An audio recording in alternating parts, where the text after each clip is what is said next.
Good morning mga kalolo. Update ko naman kayo sa aking mga flyers saka young bird. Ito po. Ayan. Ayan. Tapos na po yung ating tapos na po yung ating flyers loft.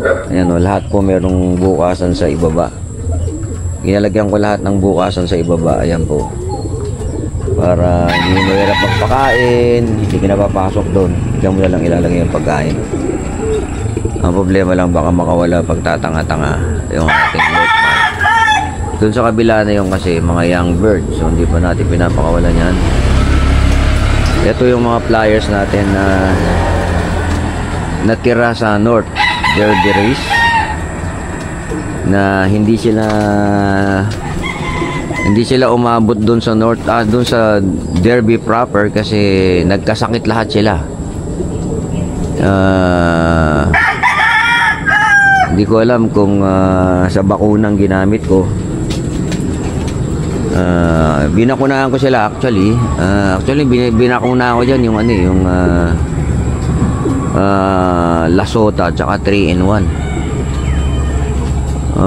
Mahal pa nga nabili ko ng 3-in-1. Pero pang manok ang nilagay ko sa kanila. So siguro hindi tumalab sa kanila. Ayan, yung mga problema ko nito, isa sa mga naging problema, nung tinuruan ko silang mag-low fly, ano na sila, 1 year old na yata sila. Masyado silang matagal na nakakulong dito. So, tendency nung, siyempre, malalakas na silang lumipad. Ang problema nila, hindi sila marunong lumanding. Yun ang nakita kong problema. Nung pagka may edad na tinuruan mo mag-low fly. Malalakas silang lumipad, pero hindi nila alam bumaba. Hindi pa sila sanay, ibig sabihin. Kasi nakikita ko sila, nag-aalanganin sila, dadapo na lang, bigla na lang uling lilipad kasi parang hindi nila alam paano mag-landing. So, ganun ang naging problema natin dyan. Dito naman, ito yung mga counting natin. Ito naman yung counting natin, young bird.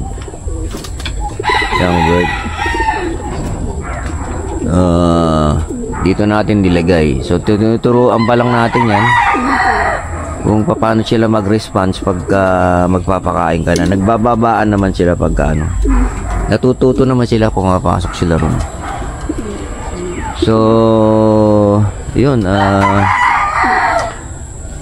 kung nakita nyo, meron na tayo rito ito na yung ating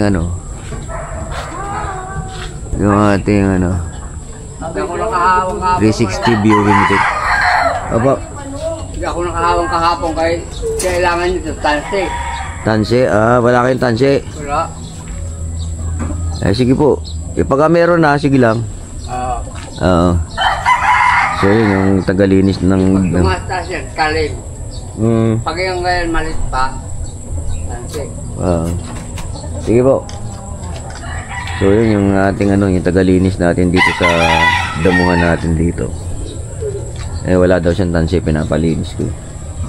Ang ganda kasi medyo nasukal sa banda rin.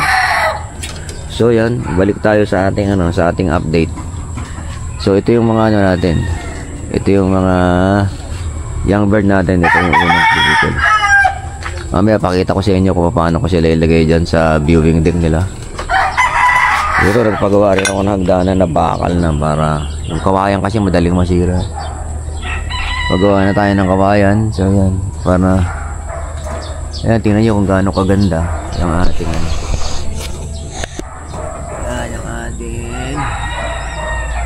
yung ating viewing deck.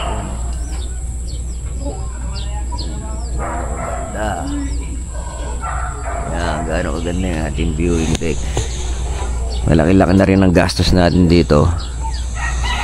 Ang magiging problema lang natin dito kung paalisin na tayo ng may-ari dito. Pero try nating bilhin tong lote na. Maliit na lang to kasi ito yung natira sa yan sa North Trail.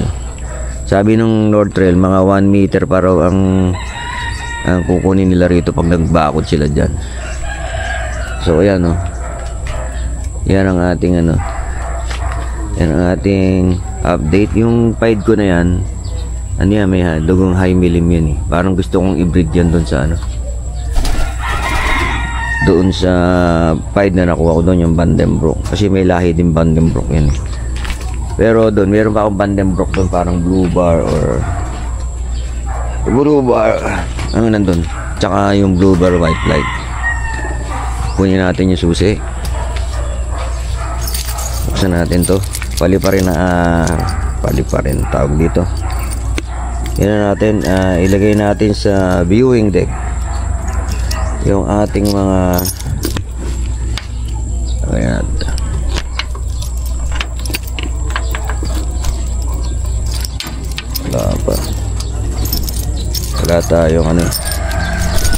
Wala tayong cameraman. So nag-iisa si Lolo. Dali lang, kaya pa bumukas. Kaya bumukas ito. Hanapin ko lang yung susi. At ayaw bumukas. Sandali i-off ko muna. Ngayon sa loob ng mga young bird. Mga young bird pa to eh. So ito yung tinuturuan natin dito sa kanila sa dito sa viewing deck. Tapos pagka kakain na sila, papasok sila dito sa ating trapdoor. Ito yung trapdoor natin Pagka karera, isasara natin yan. Matatrap sila rito. So hindi tayo mahirapang manghuli sa kanila. Kasi dito medyo mataas siya. 8 feet kasi yung ginawa nung gumawa rito kasi hindi magkakalapat yung gumawa. Masyado niyang tinaas, so nahihirapan tayo manghuli. So kaya nilagay natin ng trapdoor. Yun ang improvement ginawa natin, plus yung mga na yan. Kaya yung mga bukasan dyan, parang simulation sa truck. Bubukas sila dyan, lilipat sila dyan. So dito naman, ito yung viewing deck natin. Yan yung 360. Ito, ditanggal ito eh. Nakakawit lang ito. Natanggalin natin para makalipad sila dyan.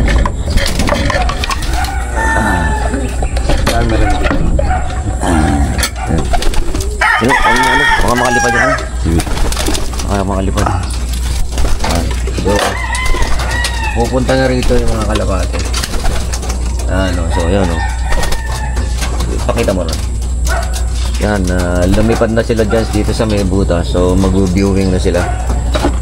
Ibabalik na natin tong ibabalik na natin tong kanilang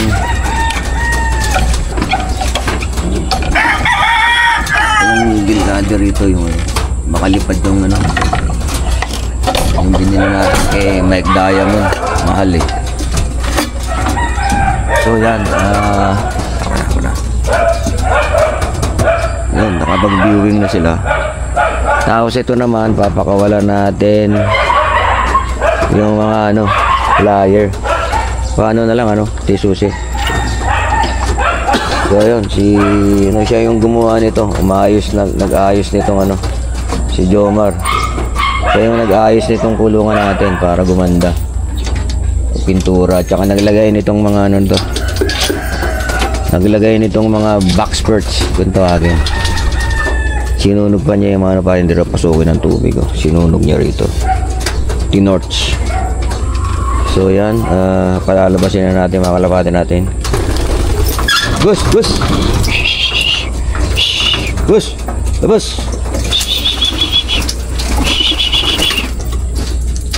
Ito, ilalaban natin. Araw-araw, pinapakawalan namin sila. Parang open house sila. Araw-araw, yan. Bigawin lang natin. Nandito sila. Labas!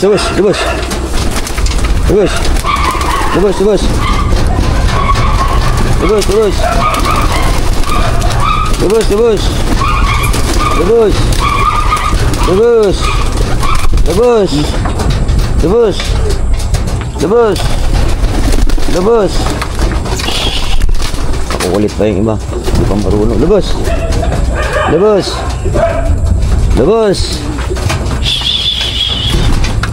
Gawin ko lang. So yan, hindi pa sila masyadong marunong. Labas, labas, labas, labas, labas, labas, labas, labas, labas, ayan. Labas, labas. Yan, ano yan, sa 21 pa yung naiiwan sa atin. Labas, labas, labas, labas, labas. Ayaw lumabas. Labas, ayan na. Ayun, natuto na. Itong isang to, bihag ito eh. Ilang beses na namin pinapakawalan yan, hindi na ano, lagi na bumabalik dito. Papakawal, isasama ko yan sa truck. Ay, sa truck. Pag nag-toss kami sa ano, pag nag-toss kami sa labas, pag nag-toss kami, isasama ko to eh. Para sakaling makita niya yung tirahan niya.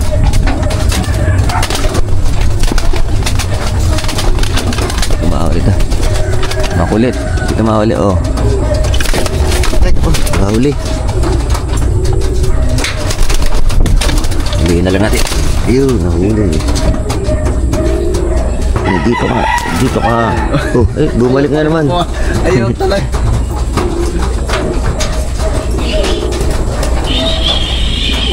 Ayun. Bus. Yun, lumapad na lahat. Pasara na lang ulit. Pakilabas nga yung tubig. Pati ito. Para mapalitan nila to. So yun, pasensya na, medyo magulo yung ating ano, pagbibideo. So yun ang ginagawa natin ting umaga ngayon. Pinapakawalan natin sila ting umaga. At ito naman, binu-viewing natin sila ting umaga. Maghapon na sila dyan hanggang sa pag magpapakain na saka lang sila bababa. So saka lang sila bababa. Binuksan ko na to para kung gusto nilang pumasok, pwede na silang pumasok. So yun, yan ang bagong update ni Lolo sa ating mga kalapate. Today is Saturday, 25. Oh yeah, October 25 ngayon, ano? October 25, Saturday ngayon. So yun ang bagong update sa ating loft. So yan, yung mga kalapati natin, yun yung binugaw nating huli, tumambay doon. Ayan, yung style nila, ayan, dito sila. Yung ibang mga iba rito, tamad na lumipad. Sa stick ko, yung stick. Yung stick.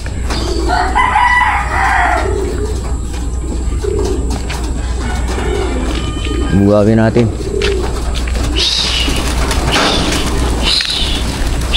Ay, putang na. Putang na tayo ng aso. Ayan, mga ibon natin, oh. Ayan, oh. Ayan, oh. Oh. Ayan, oh. Hindi lahat masipag rumonda, pero yung iba magaganda na rumonda, yun, oh. Gawin natin. Ayan, oh, yun. Yun, dumadapo dun. Sila dumadapo. Pero mamaya yan pag ano naman sila, maghapon na sila dyan sa labas. Kung gusto nilang magronda, makapagronda sila. Yung naman mga yan, pagka gusto nilang magronda, rumoronda sila. Makikita mo na lang dyan, may ikot-ikot sila. So hindi sila ganun kasabik pa rumonda. Pero nakakapagronda na rito yung mga yan. Kaya pwede ko na umpisahan saan yan. Magtotos na ako parting south. Parting south. Parting south kasi simula na yung ano. So itanin ko rin sa mga kapansier natin kung ano. Dapat siguro magbakuna pa uli. Bibili na tayo ng bakuna na ano, pang kalapate. Like yung 4-in-1 na may paramix. So ganun. Adeno. Yun. Hindi tumalab yung 3-in-1 na ano ko eh. Hindi lang kung dito malab kasi tinamaan kasi sila eh. Ang bago ko kinarga sa truck yan, ang nilagay ko dyan yung 3-in-1 na Hipra yata yun. Tapos Lasota. Binili ko sa poultry supply pang manok. Binili ko sa poultry supply na pang manok. Pang manok. Ayan o. Yan ang view ng ating ano. Yan ang view ng ating look. Tinakpang ko rito sa ano, sa likod ng tolda para pagkagabi hindi sila nasisilaw sa araw, makapagpahinga sila ng maayos. Ayan. Yung mamaya yan roronda yan, mawawala yan dito eh. Dadayo yung magdadayo. So itong natira sa akin ngayon 21 kasama yung isang bihag is ayun 21 kasama yung bihag. Yung bihag na yan halos araw-araw pinapakawalan na, nagugulat na lang ako nandyan na uli sa kulungan eh. So hindi ko alam kung ano, medyo may edad na yung kalapati eh. Parang 2018 yung ano niya, 2018 o 2016 baka yan eh ano, tawag dito, hindi ko alam kung galing sa karere ano kasi matagal na yan dito eh. Lagi naman kami nagpapakawala kasama siya. Ano kamukha kanina kung nakita nyo, pinapakawala natin kasama siya. Ang problema, bumabalik pa rin dito. So yun ang tambahan ng mga kalapati ko sa ano. So yun hanggang dito na lang mga palolo. Salamat sa inyong panonood at pagsubaybay sa mga Kalapatids adventure ni Lolo. Maraming salamat sa panonood. Bye bye.